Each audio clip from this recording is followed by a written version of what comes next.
Hello friends, welcome to my channel, welcome to new fresh blog. এখানে কাঁচা লঙ্কা, একটু আদা, একটু ক্যাপসিকাম, একটু টমেটো নিয়ে নিয়েছি, সেটাকেও কুচি করে ইউজ করব। সাদা তেল দিয়ে দিলাম, তার মধ্যে জিরে ফোড়ন দিয়েছি, সেখানে ক্যাপসিকামটা দিয়ে দিলাম।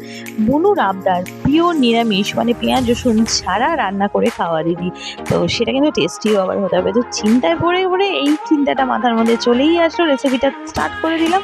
যে তোমরাও দেখতে পারো, গরমের মধ্যে যদি শর্টকাট কোনো চটপটে সুন্দর স্বাদের রেসিপি তোমরা চাও, এই রেসিপিটা কিন্তু হতেই পারে ভাত অথবা রুটি অথবা যে কোনো রকম পরোটার সাথে। ভীষণ ভালো লাগবে এটা খেতে।